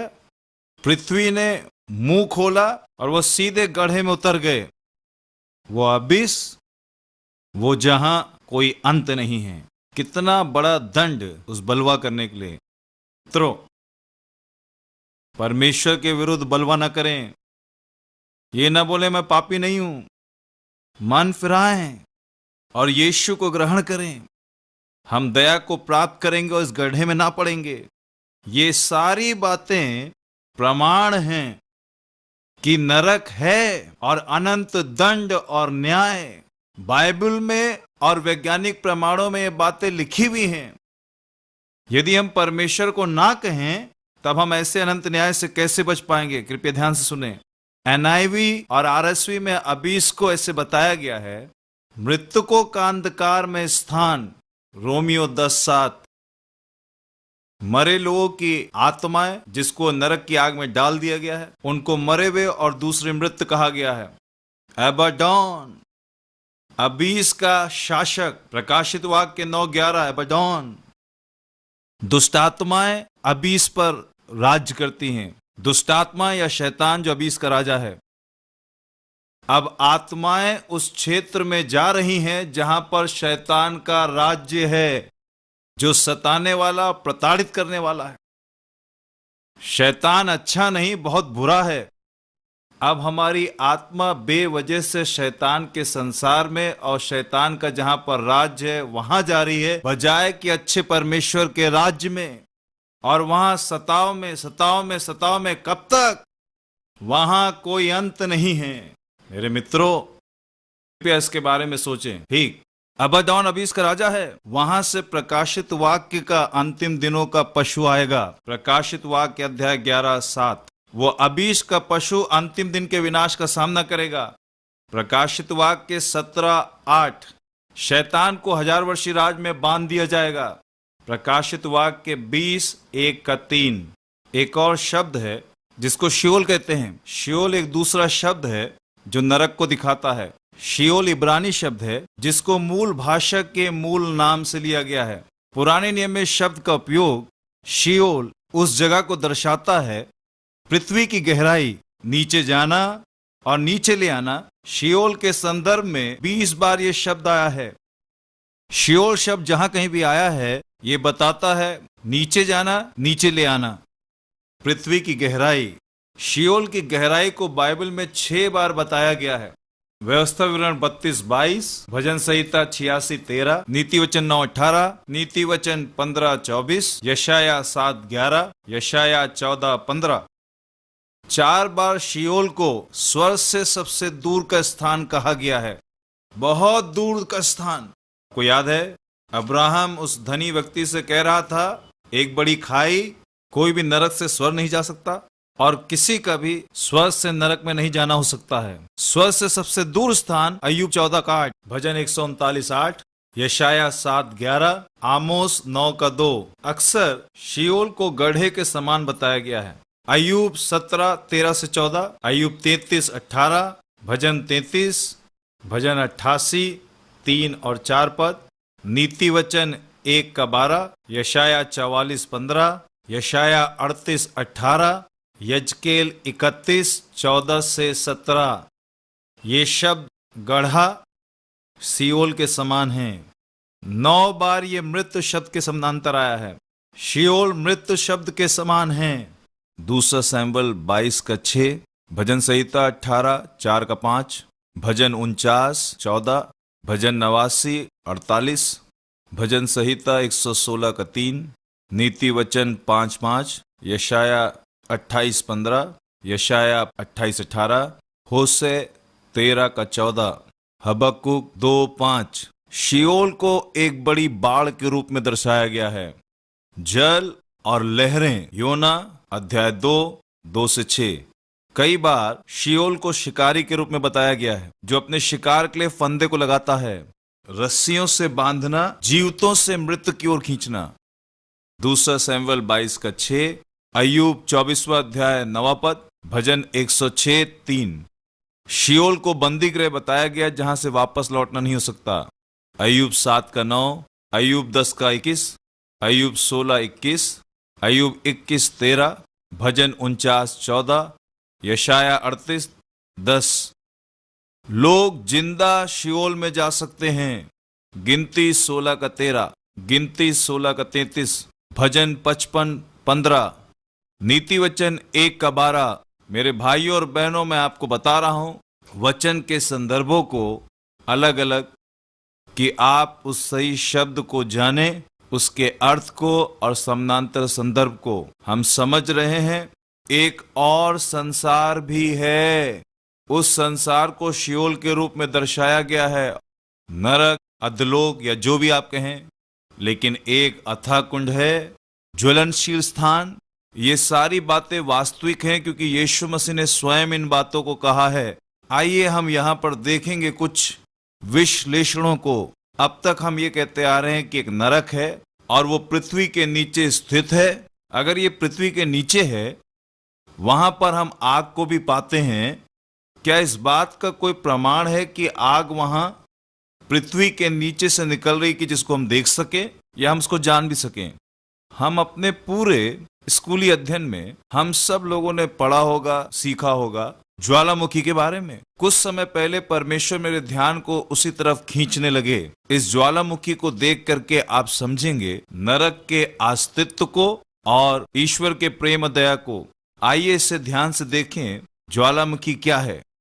ज्वालामुखी का जो फूटना है वो पृथ्वी के बिल्कुल गहरे स्थान से जैसे कोई चीज निकल करके ऊपरी सतह पे आ जाए। मैं यहां पर कुछ उदाहरण के द्वारा आपको समझाता हूं, ठीक है। यदि ज्वालामुखी की तस्वीरों को देखें, ज्वालामुखी अक्सर ऐसे फूटते हैं जैसे आग की झील। फूटने से इसका मतलब ऐसे है कि जैसे पृथ्वी आग की झील की उल्टी कर रही है, मीलों तक उस आग की गर्मी से सब कुछ भस्म कर दे रही है। जब माउंट सेंट हेलेन ज्वालामुखी मई 18, 1980 में फूटा, रिपोर्टरों द्वारा इसको ऐसे वर्णित किया गया है। लोगों ने कहा नरक जैसे पृथ्वी की सतह पे पूरी तरह फैल गया। नरक पृथ्वी के ऊपर फैल गया। वल्केनो नाम पुस्तक में पृथ्वी को हिलाने वाली पृष्ठ संख्या 91 में ज्वालामुखी के फूटने को ऐसे वर्णित किया गया है जैसे नरक से कुछ बाहर निकल आया हो। हजारों वर्षों पहले बाइबल में नरक शब्द, जो कि पृथ्वी के बीच में, इसका वर्णन किया गया, जो इससे पूरी तरह से मेल खाता है, जिसको विज्ञान ने अब खोजा है और वो अब इन बातों को खोज पा रहे हैं। अब आप देख सकते हैं यहां पर ज्वालामुखी की कुछ तस्वीरों को और वीडियो क्लिपिंग को। यहां बहुत भारी मात्रा में लावा फूट रहा है, बहुत भारी मात्रा में। देखें गर्मी, आग, ठीक है। आप देखें कुछ जगहों पे, देखें कुछ तस्वीरों को देखें और ऐसा लगता है कि जैसे बहुत बड़ा गड्ढा है, एक नरक की जैसे खिड़की। जो कुछ भी आप यहां पर देखें, यदि इस आग में डाला जाए पूरी तरह भस्म हो जाएगा। आप कह सकते हैं चकनाचूर हो जाएगा, नष्ट हो जाएगा। आप इन तस्वीरों में देखेंगे ये ज्वालामुखी की सारी राख और लावा और ये सारे पदार्थ पृथ्वी से निकले हैं। वो एक नदी, आग की नदी की तरफ बह के जा रहे हैं। मेरे प्रिय भाई और बहनों, आप तुरंत ही समझ सकते हैं वहां आग है, सब तरह की चीजें वहां नीचे हैं और पृथ्वी का तापमान बहुत ही गर्म है।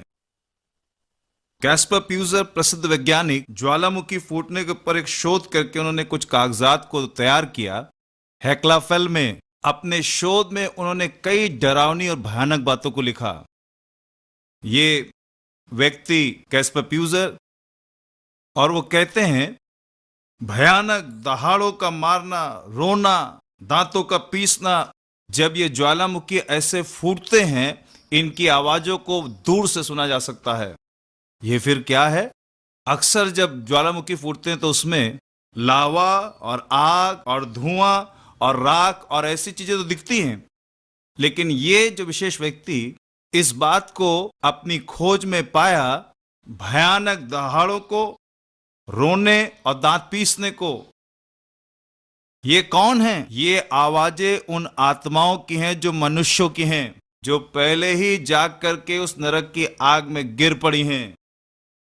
मैं पहले से ही आपको ये बताते आ रहा हूं, बड़ी आरामदायक और विश्राम की जगह नहीं है।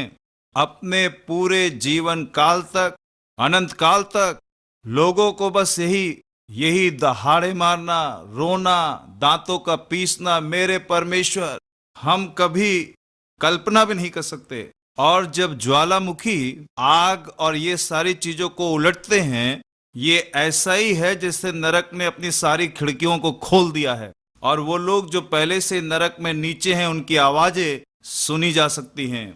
ये मनुष्य कैस्पर प्यूजर, जो कि आज भी जीवित है, इस वैज्ञानिक जिसने ये कहा है, ये मेरा कथन नहीं, ये ऐसी सूचना जो कि प्रकाशित हुई है। देखें, हेक्ला फेल के अथाह कुंड अबीस से यह नरक में से कई तरह की आवाजें बाहर निकल के आ रही और भारी चिल्लाने की, और ये आवाजें कई मील की दूरी से भी सुनी जा सकती हैं।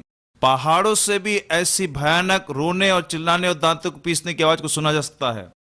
हरल्डर Sagerson, Melting the Earth, The History of Ideas on Volcanic Eruption, page number 73, वो कह रहे हैं मनुष्यों की आवाज को सुना जा सकता है। कब एक ज्वालामुखी फूटता है और कैसे? इस पर कैसे विश्वास करें? हमने अपने स्कूलों में तो केवल ज्वालामुखी फटने के बारे में बस इतना ही पढ़ा, लेकिन वर्तमान शोध ऐसा बताते हैं और कहते हैं कि मनुष्यों की आवाजें कई मीलों से सुनी जा सकती है। मेरे भाइयों और बहनों, यदि ये कथन सही नहीं है तब ये कभी प्रकाशित होता ही नहीं। अब बाइबल को लें और देखें और इसको समानांतर में देखें, आप इसको वहां भी पाएंगे।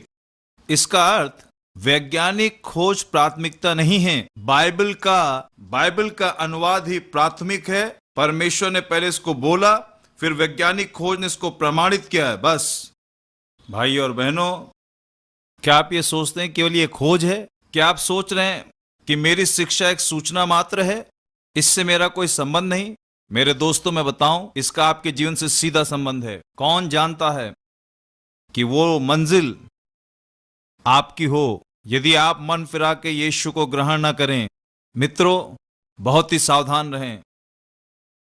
मरकुस 9:46 में यीशु मसीह ने ऐसा कहा, वो कीड़ा जहां उनका कीड़ा नहीं मरता और आग नहीं बुझती। क्या पुराने नियम में इस कीड़े के बारे में कहीं लिखा है या केवल नए नियम में? आइए देखें। यशायाह 66 के 22 से 24 पद में एक बड़ा ही रुचिकर पद है। मैं इसको आपके लिए पढ़ता हूं। क्योंकि जिस प्रकार नए आकाश और नई पृथ्वी जो मैं बनाने पर हूं मेरे सम्मुख बनी रहेगी, उसी प्रकार तुम्हारा वंश और तुम्हारा नाम भी बना रहेगा। यहोवा की यही वाणी है। फिर ऐसा होगा कि एक नए चांद से दूसरे नए चांद के दिन तक और एक विश्राम दिन से दूसरे विश्राम दिन तक समस्त प्राणी मेरे सामने दंडवत करने को आया करेंगे। यहोवा का यही वचन है।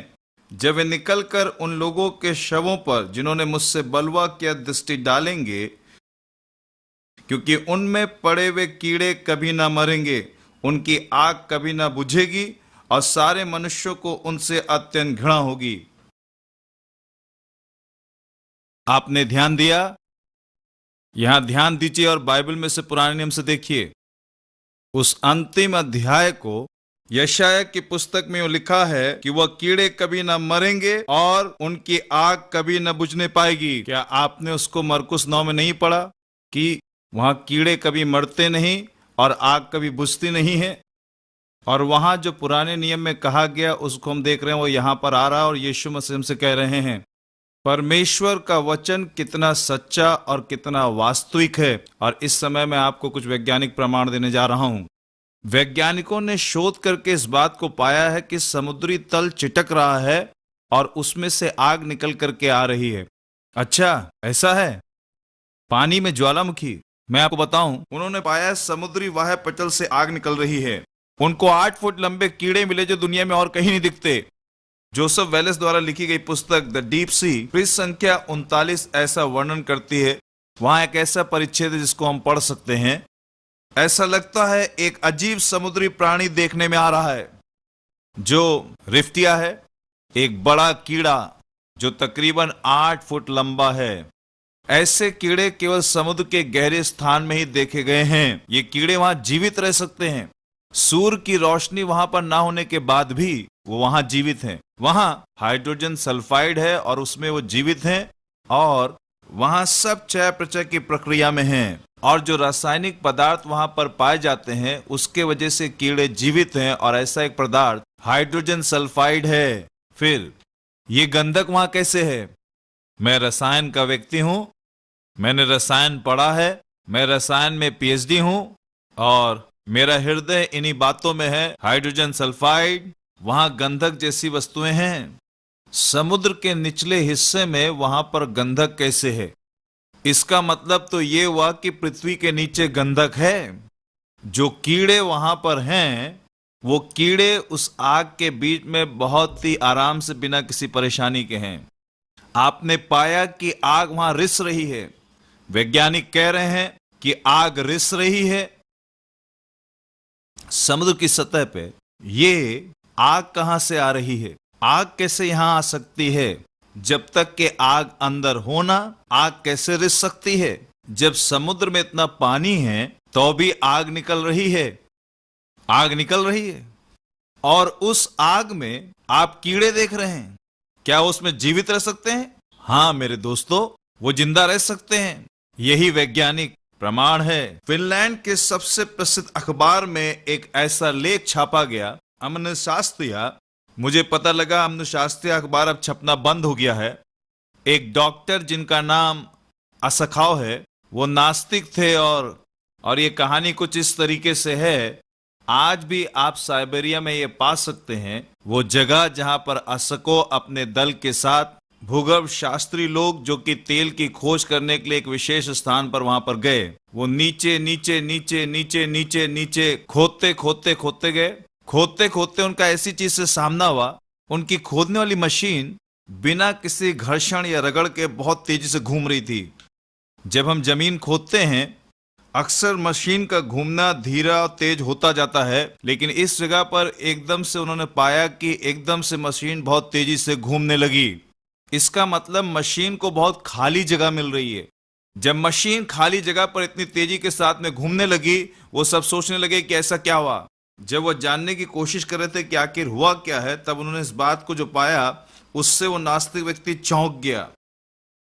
वह साम्यवादी था। उसने कहा स्वर्ग और बाइबल पे मैं विश्वास नहीं करता हूं। वैज्ञानिक होने के नाते अब मैं नरक पे विश्वास करता हूं। इसका कारण ये है, वहां उन्होंने बड़ी अजीब से रोने की, चिल्लाने की, दहाड़ मारने की, पुकारने की आवाजों को सुना जैसे कोई वेदना में पुकारता हो। बड़ी ही वेदना में आवाजें, शोरगुल उनको सुनाई दिया। वो स्तब्ध रह गए। मैं साम्यवादी में स्वर्ग पे विश्वास नहीं करता, न बाइबल पर, लेकिन इसके बाद अब मैं नरक पे विश्वास करता हूं। कहने की जरूरत नहीं, इस खोज से हम स्तब्ध हो गए। लेकिन जो भी हमने देखा और जाना और सुना, लेकिन पूरी तरीके से हम कायल हैं कि हम नरक के फाटक तक खोदते चले गए। नरक के फाटक। डॉक्टर असाको फिर कहते हैं, और वो ड्रिल या मशीन इतनी तेजी के साथ में घूमने लगी जैसे किसी खाली गुफा के अंदर प्रवेश कर गई हो। उन्होंने पाया कि अंदर गर्मी का तापमान इतना ज्यादा बढ़ गया जो कि 2000 डिग्री फ़ारेनहाइट तकरीबन 1 लाख डिग्री सेंटीग्रेड था। हमने एक माइक लगाया जो विशेष रूप से पट्टिका संचलन की ध्वनि को जानने के लिए बनाया गया था। मशीन के नीचे बजाय पट्टिका संचलन के मनुष्यों की पीड़ा भरी आवाजें आ रही थीं। ये वैज्ञानिक पृथ्वी के नीचे उन पट्टिकाओं में जो कुछ भी हलचल हो रही थी उसको जानने में लगे थे। उन्होंने कहा, बजाय पट्टिका संचलन के हम लोगों ने मनुष्यों की दर्दनाक आवाजें सुनी। हमें पहले ये लगा ये शायद हमारी मशीनों की आवाज है, लेकिन जब हमने उसको ध्यान से देखा, जो हमारा शक था बिल्कुल सही हुआ। वो चिल्लाना किसी एक व्यक्ति का नहीं था, वो आवाजें लाखों लाखों लोगों की थी। मित्रों, आमोस 9:2 में लिखा है, क्योंकि चाहे वे खोद कर अधोलोक में उतर जाएं, तो वहां से मैं हाथ बढ़ाकर उन्हें लाऊंगा। चाहे वे आकाश पर चढ़ जाएं, तो वहां से मैं उन्हें उतार लाऊंगा। वो वहां खोद रहे थे और आवाजें सुनाई दी। मित्रों, ये वास्तविक जगह है, हमें कोई ऑडियो कैसेट की जरूरत नहीं है हमें बताने के लिए। हमें इन प्रमाणों की आवश्यकता नहीं है कि नरक है, चाहे हम इस पर विश्वास करें या बिल्कुल भी ना करें। कई बार जब हम लोगों को ऐसे वैज्ञानिक प्रमाणों के बारे में बताते हैं, तो वो अपना अनुमान लगाते हैं। कैसे हम विश्वास करें?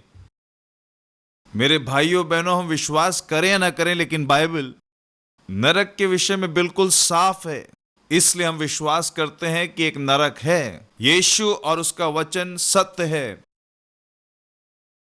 किसी व्यक्ति को अब समझाने के लिए हमें कोई और प्रमाणों की आवश्यकता नहीं है, लेकिन परमेश्वर का वचन बाइबल पूरी तरह से पर्याप्त है इस बात को मानने के लिए कि नरक है। भजन 1 में लिखा है, मूर्ख ने अपने मन में कहा है, कोई परमेश्वर है ही नहीं। वे बिगड़ गए, उन्होंने घिनौने काम किए हैं, कोई सुकर्मी नहीं।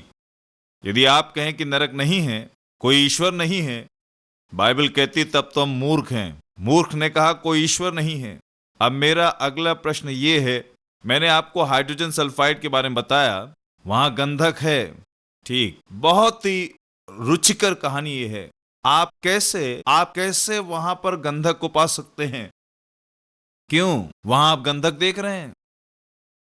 हम सब की समझ से कहीं ज्यादा ज्वालामुखी नरक जैसा है। इसके फूटने पर पिघला हुआ गंधक झरने की तरह निकलता है, जिसको गंधक कहा जाता है। अगर आप इसको सोचें कि इसको आप संभाल करके रखें, उससे पहले ये फूट जाता है। भविष्य की पीढ़ी के लिए नए शोध को सामान्य भूगोल शास्त्र में बताया गया है। प्रकृति विज्ञान में जुलाई 22, 2002 में इसको दिखाया गया है। वैज्ञानिक लोग उसमें से निकल रहे राख पदार्थ और जो भी उससे पैदा हो, जब उसका अध्ययन कर रहे थे, देखें बहुत ज्यादा मात्रा में पिघला हुआ गंधक। ये वो गंधक है जिसको ज्वालामुखी बार बार जैसे उल्टी कर दे रहा हो। गंधक वहां है। इसका मतलब मेरी सोच और समझ के अनुसार गंधक पृथ्वी के नीचे जरूर है। कितना ज्यादा गंधक! ये गंधक जैसा पदार्थ पीले रंग में है। जहां जहां पे ज्वालामुखी फूट रहा है, आप वहां पर देख सकते हैं पीला पीला पदार्थ, राख और गंधक निकल रही है। बाइबल बार बार इस गंधक के विषय में बता रही है। गंधक कहां से आ रहा है? आइए फिर बाइबल देखें। यदि गंधक वहां पर नीचे है, तो आइए देखें बाइबल क्या कहती है। प्रकाशित वाक्य 14:10 में लिखा है कि वह आग और गंधक की पीड़ा में पड़ेगा। अय्यूब 18 में लिखा है, जो परमेश्वर का ज्ञान नहीं रखता उसका ऐसा स्थान है। 15वें पद में ऐसा लिखा है, और उसके घर पर गंधक छितराई जाएगी। आप देख रहे हैं ये पदार्थ क्या है? ये गंधक है। इस गंधक को आप पृथ्वी के नीचे पा सकते हैं। प्रकाशित वाक्य 21:8 में, परंतु डरपोकों और अविश्वासियों और घिनौनों और हत्यारों और व्यभिचारियों और टोनों और मूर्ति पूजकों और सब झूठों का भाग उस झील में मिलेगा, जो आग और गंधक से जलती रहती है या दूसरी मृत्यु है। भाई और बहनों, प्रकाशित वाक्य 21:8 को पढ़ करके इस गंधक के विषय में आप जानें, और वहां ज्वालामुखी में आप इसको पाएंगे। सल्फर डाइऑक्साइड, गंधक की गैसें, सल्फर ट्राइऑक्साइड और वो सब जहरीली गैस और गंधक की राख, पिघला गंधक, और पृथ्वी से बाहर आ रहा है। देखें, पृथ्वी के निचले स्थानों से ज्वालामुखी उल्टी कर रहा है। दोनों एक समान दिख रहे हैं। प्रकाशित वाक्य 21:8 क्या कहता है? वहां कौन जाएगा? अविश्वासी, घृणित, हत्यारे, व्यभिचारी, टोनो, मूर्ति पूजक, झूठे, ये वहां होंगे। बाइबल बहुत साफ तस्वीर दिखाती है। जो पदार्थ उसमें से निकल रहे हैं, ज्वालामुखी से वही निकल रहा है जो बाइबल नरक के विषय में बताती है। जहरीली गैस सल्फर डाइऑक्साइड एक सक्रिय ज्वालामुखी से निकलने वाले पदार्थ की मात्रा न्यूनतम 20 टन तक और अधिकतम 1 करोड़ टन तक उसकी तीव्रता पर निर्धारित हो सकती है, जो उसकी श्रेणी और मैग्मा पर निर्धारित है। एक जबरदस्त ज्वालामुखी विस्फोट पहाड़ पेनाचिको में 15 जून 1991 को हुआ, जिसमें से 3.5 घनाकार किलोमीटर मिश्रित पदार्थ मैग्मा निकला और इसके साथ साथ 20 करोड़ मापी टन सल्फर डाइऑक्साइड इसमें से निकलकर समताप मंडल में चला गया। परिणाम स्वरूप सल्फर एरोजोल 0.5 से 0.6 डिग्री पृथ्वी के ठंडी सतह से उत्तरी गोलार्ध तक पहुंच गया। सल्फर एरोजोल से रासायनिक प्रतिक्रियाएं पैदा हो गईं, जिसके वजह से वहां का क्लोरीन स्तर बढ़ गया और जिसके द्वारा मनुष्यों द्वारा निर्मित प्रदूषण CFC प्रदूषण, जिसने ओजोन परत को नष्ट कर दिया, जिससे ओजोन परत बहुत ही नीचे तक पहुंच गई। ऐसा कभी नहीं हुआ। मेरे प्रिय भाई और बहनों, ज्वालामुखी फूटने से गंधक बहुत जहरीली और विनाशकारी गैस निकलती है। जैसा प्रकाशित हुआ 21:8 में बताया गया, ये ठीक उसी के समान है। गंधक जैसे मानो आग में खौल रहा हो। प्रयोगशाला में हमारे बच्चे जानते हैं, रसायन की प्रयोगशाला में आप जानते हैं, एक पदार्थ इस्तेमाल करते जिसे गंधक का तेजाब कहते हैं। ये बहुत ही खतरनाक तेजाब होता है। यदि किसी भी तरीके से आपके हाथ वाथ पे पड़ जाए, ये आपकी खाल को पूरी तरह जला सकता है, आर पार जा सकता है। ये है गंधक। ये गंधक का ऐसा पदार्थ जो बड़ा खतरनाक है। इसको हम ऐसे ही इस्तेमाल नहीं कर सकते। तब कैसे एक आत्मा जो कि खौलते हुए और पिघलते हुए गंधक में डाल दी जाए?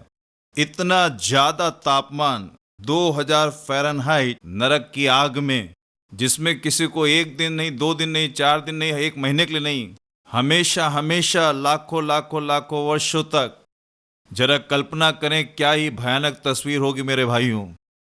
बहुत ही भयानक तस्वीर मेरे भाइयों बहनों। हमें वहां पे ना जाना पड़े। अय्यूब 18:11 चारों ओर से डरावनी वस्तुओं से डराएंगी और उसके पीछे पड़कर उससे भगाएंगी।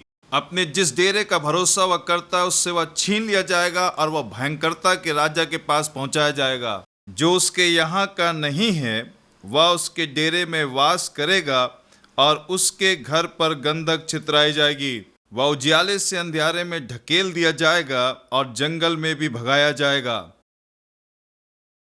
प्रकाशित वाक्य 14:10 वह परमेश्वर के प्रकोप की निरी मदिरा जो उसके क्रोध के कटोरे में डाली गई है पिएगा और पवित्र स्वर्गदूतों के सामने और मेमने के सामने आग और गंधक की पीड़ा में पड़ेगा। निसंदेह कुछ लोग के निवास ऐसे हो जाते हैं और जिसको परमेश्वर का ज्ञान नहीं रहता, उसका स्थान ऐसा ही हो जाता है। तो भी कोई यह नहीं कहता मेरा सृजने वाला परमेश्वर कहाँ है, जो रात में भी गीत गवाता है, जो हमें पृथ्वी के पशुओं से अधिक शिक्षा देता और आकाश के पक्षियों से अधिक बुद्धि देता है। अय्यूब बाइबल की सबसे पुरानी पुस्तक है जो 3000 वर्ष पूर्व लिखी गई। तो भी अय्यूब जानता था जो विज्ञान वर्षों तक जान नहीं पाया कि पृथ्वी के नीचे गंधक है मेरे भाई और बहनों।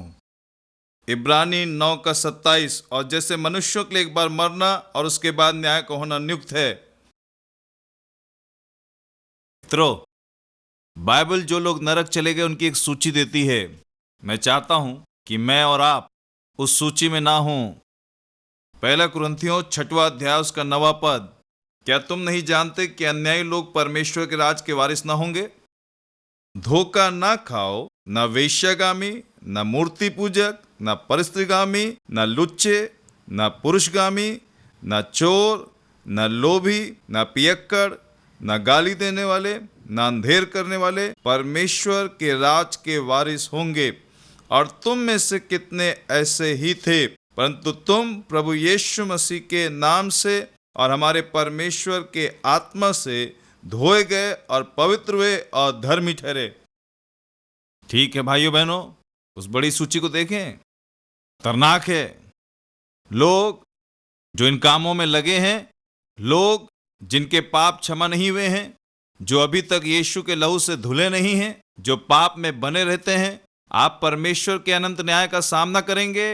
वह अबीस और सियोल में जा पड़ेंगे और उस अथाह कुंड में जहां पर गंधक और वो आग की झील होगी, और वह ऐसी पीड़ा पीड़ा पीड़ा पीड़ा में जा पड़ेंगे और वो समय कभी भी खत्म नहीं होगा।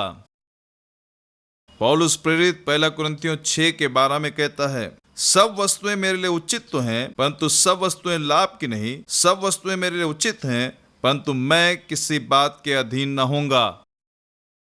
क्यों लोग नरक जाते हैं? यशायाह 5 उसका 13वां पद। इसलिए अज्ञानता के कारण मेरी प्रजा बंधुआई में जाती है। उसके प्रतिष्ठित पुरुष भूख को मरते और साधारण लोग प्यास से व्याकुल होते हैं। देखिए, यहां बाइबल कहती है प्यास। लूका 16:19 में हमने देखा वो धनी व्यक्ति कह रहा है कि मैं प्यासा हूं, लाजर को भेज दे मेरी प्यास बुझाए। यशायाह 5:13 में बाइबल कहती है साधारण लोग प्यास से व्याकुल होते हैं। इसका क्या मतलब है? वो नरक की आग में चले गए। इसलिए अधलोक ने अत्यंत लालसा करके अपना मुंह बेपरिमाण पसारा है और उनका वैभव और भीड़ भाड़ और आनंद करने वाले सब के सब उसके मुंह में जा पड़ते हैं। 14वां पद कहता है, यशायाह 5:14 ऐसे ही कहता है। गलतियों 5:19 बड़ी स्पष्टता से कहता है, शरीर के काम तो प्रकट है, अर्थात व्यभिचार, गंदे काम, लुचपन, मूर्ति पूजा, टोना, बैर, झगड़ा, ईर्ष्या, क्रोध, विरोध, फूट, विधर्म, डाह, मतवालापन, लीला क्रीड़ा और इनके जैसे और काम हैं। ये वो सब काम हैं जिसे मनुष्य करते हैं, जिसको मैंने पहले भी कहा है। मैंने बीते समय में भी आपको बताया, जैसे पहले कह भी चुका हूं कि ऐसे काम करने वाले परमेश्वर के राज के वारिस ना होंगे। मेरे मित्रों, बाइबल बिल्कुल साफ है। अगर हम अपने जीवनों में इन कामों का अभ्यास करते हैं तब हमारे पास में कोई बहाना नहीं, और यदि हम यीशु के उद्धार का इनकार करते हैं तब हम भी वहां जा पहुंचेंगे। क्या आप ऐसे किसी बंधन में हैं? ऐसे फंदों से बचें। मत्ती 7:13 में यीशु मसीह एक बड़ी अद्भुत शिक्षा देते हैं। सकेत फाटक में प्रवेश करो, क्योंकि चौड़ा है वह फाटक और सरल है वह मार्ग जो विनाश को पहुंचाता है। यीशु ने कहा बहुत से लोग भीतर जाने की कोशिश करेंगे। उन्होंने चौड़े मार्ग को पसंद किया। बड़ी भीड़, पाप करते हुए, शराब की दुकान, सिनेमा हॉल, नाइट क्लब्स, जुआ खेलना, क्या कुछ नहीं। इस दुनिया में कितने लोग जा रहे हैं। यदि लोगों से कहो कलीसिया में आओ आराधना करो, कितने लोग आते हैं? भाई और बहनों, जरा सोचिए, चौड़ा है वह फाटक और सरल है वह मार्ग जो विनाश को पहुंचाता है। क्योंकि सकेत है वह फाटक और कठिन है वह मार्ग जो जीवन को पहुंचाता है, और थोड़े हैं जो उसे पाते हैं। क्या आप वो व्यक्ति होंगे जो वहां जीवन पाएंगे? फिलिपियों 2:12, इसलिए हे मेरे प्रियो, जिस प्रकार तुम सदा से आज्ञा मानते आए हो, वैसे अब भी न केवल मेरे साथ रहते हुए, पर विशेष करके अब मेरे दूर रहने पर भी डरते और कांपते हुए अपने अपने उद्धार का कार्य पूरा करते जाओ। आपको उद्धार मिला होगा मेरे भाई और बहनों, जब आपने प्रभु यीशु मसीह के पर विश्वास किया। बाइबल कहती डरते और कांपते हुए अपने उद्धार के कार्य को प्रतिदिन पूरा करो। इब्रानियों 10:26-27, क्योंकि सच्चाई की पहचान प्राप्त करने के बाद यदि हम जानबूझकर पाप करते रहें तो पापों के लिए फिर कोई बलिदान बाकी नहीं। हाँ, दंड का एक भयानक बाट जोना और आग का ज्वलन बाकी है जो विरोधियों को भस्म कर देगा। प्रकाशित वाक्य 21:8, परंतु डरपोकों, अविश्वासियों, घिनौनों, हत्यारों, व्यभिचारियों, टोनों, मूर्ति पूजकों, सब झूठों का भाग उस झील में मिलेगा जो आग और गंधक से जलती रहती या दूसरी मृत्यु है। इब्रानियों 12:14, सबसे मेल मिलाप रखो और उस पवित्रता के खोजी हो जिसके बिना कोई प्रभु को कदापि न देखेगा। परमेश्वर का भय माने। मत्ती 10:28, जो शरीर को घात करते हैं पर आत्मा को घात नहीं कर सकते, उनसे मत डरना, पर उसी से डरो जो आत्मा और शरीर दोनों को नरक में नष्ट कर सकता है। सबोपदेशक 9:4, परंतु जो सब जीवितों में है उसे आशा है, क्योंकि जीवित कुत्ता मरे हुए सिंह से बढ़कर है। आज आप जीवित हैं, जो मर करके चले गए आज आप उनसे अच्छे हैं। निर्णय लें। सबोपदेशक 12:1, अपनी जवानी के दिनों में अपने सृजनहार को स्मरण रख, इससे पहले कि विपत्ति के दिन और वे वर्ष आए जिनमें तू कहे कि मेरा मन इनमें नहीं लगता। मेरे भाई और बहनों, आज ये उद्धार का दिन है। आज ही दिन है, कल आपका नहीं है। आपको नहीं मालूम कल क्या हो जाए। बाइबल कहती है आज किस बात का आपको इंतजार है। मैं एक जांच सूची के साथ में खत्म करूंगा। मूर्ति पूजा, पीना, धूम्रपान, टोना, गंदी गालियां बकना, अश्लील तस्वीर देखना। ज्यादातर लोग आज इस पाप से प्रभावित हैं। ये शैतान की प्रदर्शनी है। आज जवान, शादीशुदा, कुंवारे सभी इसकी लत में हैं। और इंटरनेट तो ठीक है, लेकिन इसका उपयोग अश्लील फिल्मों को देखने के लिए कर रहे हैं, फिर पाप करते हैं। याद रहे, आप नरक की ओर जा रहे हैं। मन फिराएं, यीशु के पास आएं। गंदी तस्वीरें, गंदी कल्पना, काम वासना के बारे में सोचना, अनैतिक संबंध, शादी से पहले गलत संबंध, शादी से पहले ऐसे संबंध ना बनाएं, ये अनैतिक है। परमेश्वर इसको मना करते हैं। विवाह के अलावा संबंध, शादी के अलावा संबंध, मोबाइल से ऐसे संबंध बनाना, होटल, नाइट क्लब, दारू खाना, दूसरी औरत या दूसरे की औरत की चाह करना, प्रेम रहित, दुचित्तापन, साइबर सेक्स, भयंकर डरावनी पिक्चरें देखना। शैतान अंदर आ जाता है डरावनी भयानक पिक्चर देखने से। रॉक म्यूजिक, ये शैतान की तरफ से। चुगली करना, दोष लगाना, समय का दुरुपयोग, परमेश्वर के पैसे चुराना। यदि आप परमेश्वर के सेवक हैं तो ध्यान दें, परमेश्वर के पैसे से कैसा व्यवहार है। दूसरों का न्याय करना, ये सारी बातें हमें शैतान की बंधुआई में ले जाएगी मेरे भाई और बहनों। यहूदा 20 कहता है, पर हे प्रियो, तुम अपने अति पवित्र विश्वास में उन्नति करते हुए और पवित्र आत्मा में प्रार्थना करते हुए अपने आप को परमेश्वर के प्रेम में बनाए रखो और अनंत जीवन के लिए हमारे प्रभु यीशु मसीह की दया की बाट जोते रहो। उन पर जो शंका में है दया करो और बहुतों को आग में से झपट कर निकालो और बहुतों पर भय के साथ दया करो, पर उस वश से भी घृणा करो जो शरीर के द्वारा कलंकित हो गया है। हमारे यहां से जाने के बाद 2 ही स्थान हैं।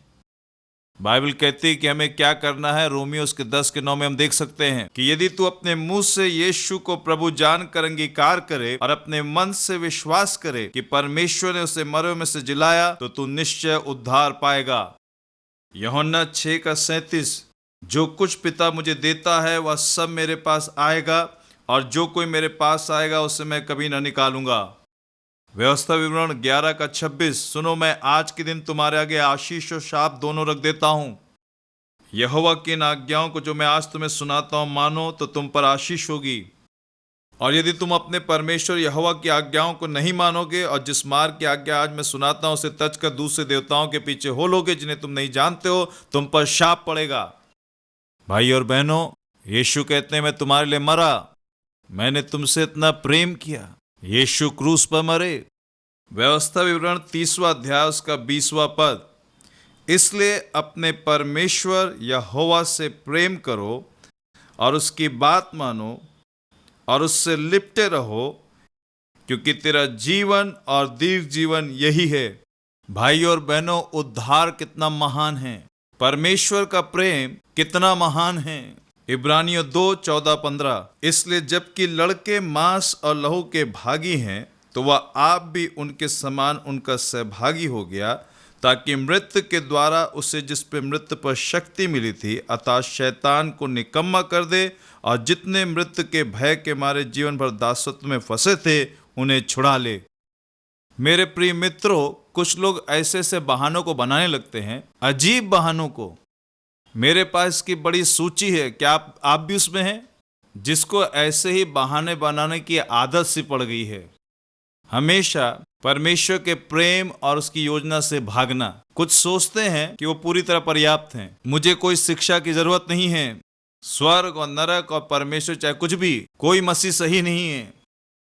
ठीक है, परमेश्वर आपको लोगों को देखने के लिए नहीं कहता है, परमेश्वर चाहते हैं आप उसको देखें, ना कि मसीहों को। कुछ लोग ऐसा भी सोचते हैं, अरे देखो मैं इन सब मसीहों से काफी अच्छा हूं। ठीक है, मैं चोर नहीं, हत्यारा नहीं। मेरे मित्रों, हम सब जन्म से ही पापी हैं, इसलिए हमारे पास कोई बहाना नहीं है। कुछ ऐसा सोच रहे हैं कि उन्होंने कोई बहुत बड़ा पाप नहीं किया है। कुछ लोग सोचते हैं अरे मैं बहुत मुसीबत में पड़ जाऊंगा यदि मैं मसीह में आ गया। आप खुद चुनिए, जब आपकी आत्मा शरीर से निकल जाएगी, कोई माता पिता भाई बहन आपकी किसी तरह से कोई मदद नहीं कर पाएगा स्वर्ग या नरक से छुड़ाने में। यहां आपका चुनाव महत्वपूर्ण है। कुछ लोगों का ऐसा सोचना है कि उन्हें यीशु की आवश्यकता नहीं है। अरे अभी वो समय नहीं है, जब समय आएगा तब मैं वो यीशु के बारे में सोचूंगा। ठीक है, जब मैं 60 या 70 साल का होऊंगा तब जाके सोचूंगा। कुछ लोगों का ऐसा मानना है कि यीशु एक भले व्यक्ति थे, बस इतना ही। वो नहीं सोचते कि वो परमेश्वर का पुत्र अर्थात परमेश्वर है। वो ये विश्वास नहीं करते कि अनंत काल का परमेश्वर उद्धार करता है। ठीक है, यीशु थे। कुछ सोचते हैं कि ये समय की बर्बादी है। क्या ज्यादा सोचना है, समय की बर्बादी है। कुछ डरते हैं कि उन्हें समाज से निष्कासित कर दिया जाएगा, समाज से उनको निकाल दिया जाएगा, उनके समूह से, उनके परिवार रिश्तेदारों से। और कुछ अपने आप को दूसरों से कहीं ज्यादा पवित्र समझते हैं।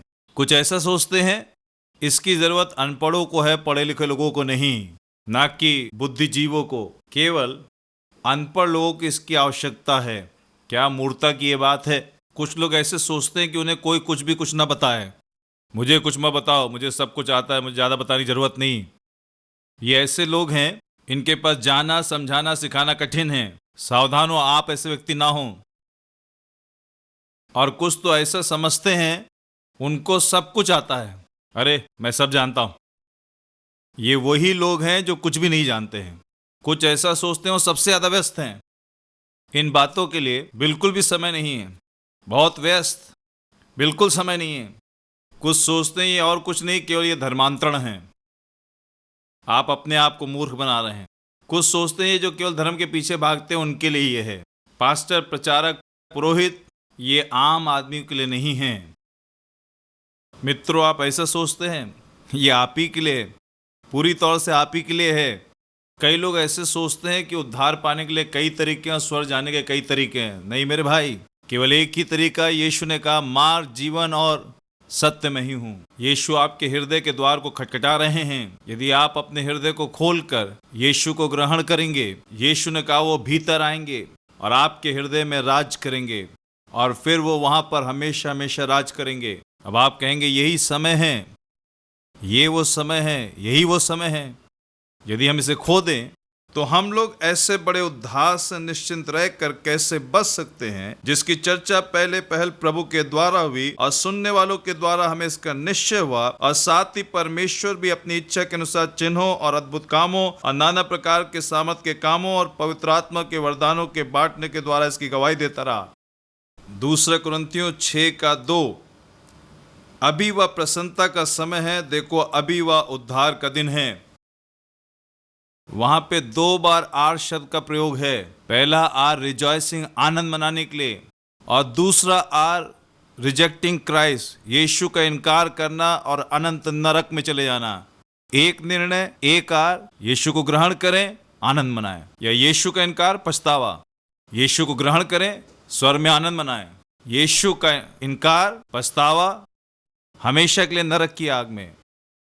यीशु को ना मानना अपने आप पे निर्भर होने जैसा है। मित्रों, यही घमंड है। प्रभु यीशु मसीह पे विश्वास करें। बाइबल कहती है आप और आपका घराना उद्धार पाएगा। कृपया बाइबल की एक प्रति मंगाएं, प्रतिदिन बाइबल पढ़ें, वचन में से पढ़ते रहें। बाइबल कहती है एक अनंत जीवन है। परमेश्वर से माफी मांगे, अपने सारे पापों को यीशु से माने, यीशु के सामने घुटने टेके नम्रता से यीशु से कहें, प्रभु मैं पापी हूं, मेरे दिल में आ जाइए। मैं अपने पुराने सारे पापों के जिन पे पूर्ण विराम लगाता हूं, मुझे नया जन्म बनाइए। बाइबल कहती है यदि कोई मसीह यीशु में है तो वो नई सृष्टि है। पुरानी बातें बीत गईं, पूरी तरह से नया हो गया। यीशु से कहें कि वो हमेशा हमेशा के लिए आपके अंदर वास करें। यीशु मसीह आपके हृदय के राजा बन जाते हैं। वो आपके जीवन का राजा है। बाइबल पढ़ें, उसके पीछे चलें, वैसे ही जीवन जिएं। परमेश्वर से बोलें कि एक अच्छी कलीसिया को दिखाएं, आत्मा से भरी बाइबल शिक्षा, बाइबल पे विश्वास करने वाली कलीसिया। जाके वहाँ के सदस्य बने। प्रत्येक रविवार को हर एक सभाओं में पादरी की सुने, मार्गदर्शन पाएं, वो आपकी सहायता करेंगे आत्मिक रूप से बढ़ने में। संतों के साथ आराधना करें। एक दिन आएगा जब आपको भी अपनी आंख को बंद करना होगा। ये और कुछ नहीं, एक कमरे से दूसरे कमरे में जाना है, बस इतना ही। ऊपर स्वर्ग में हम ऐसे संसार से होकर जो नाशमान स्वभाव का है, एक संसार जो पूरी तरीके से पाप, दुख, रोग, बीमारी, सब तरह की भद्दी चीजें, अशांति, प्रेम रहे, झगड़ा, विरोध, लड़ाई, बेईमानी, हम ऐसे संसार में प्रवेश करेंगे जहां पर ऐसी कोई भी बात नहीं होगी। उत्तम संसार मेरे प्रिय भाई और बहनों। अन्यथा हमारे बलवापन के लिए धर्मी परमेश्वर का न्याय, आत्मा जो अनंत है, अनंत आग में जा पड़ेगी, पीड़ा में। वहां क्यों जाना है?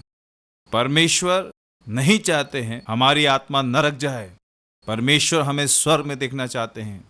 वो आपसे विनती कर रहे हैं।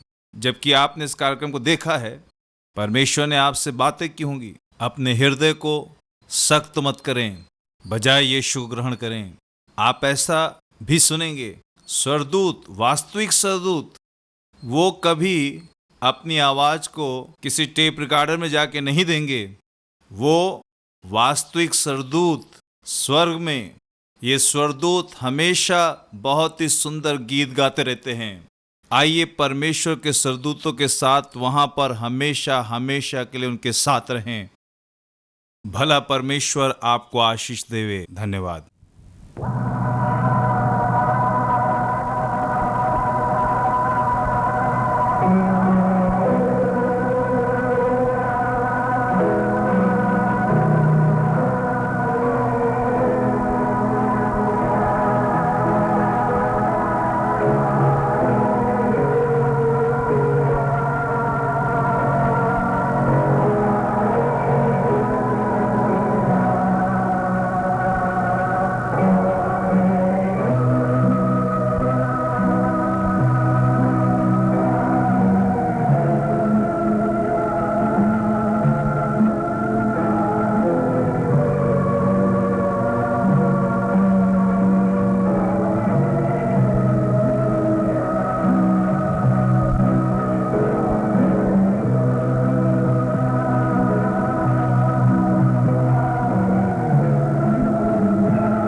हम लोग अभी सुन पाएंगे जिन लोग नरक में तड़प रहे हैं।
यीशु मसीह अपना कलश को फिर आ रहे हैं। बाइबल ये बोलती है कि माथ्यू उसका 24:42 में, जागते रहो क्यों तुम नहीं जानते कि तुम्हारा प्रभु किस दिन आएगा। परंतु मैं ये बताना चाहता हूं कि यीशु मसीह शायद इसी महीना आएंगे, नहीं तो आने वाला सप्ताह में आएंगे। ऐसे भी हो सकता है, अभी भी हो सकता है।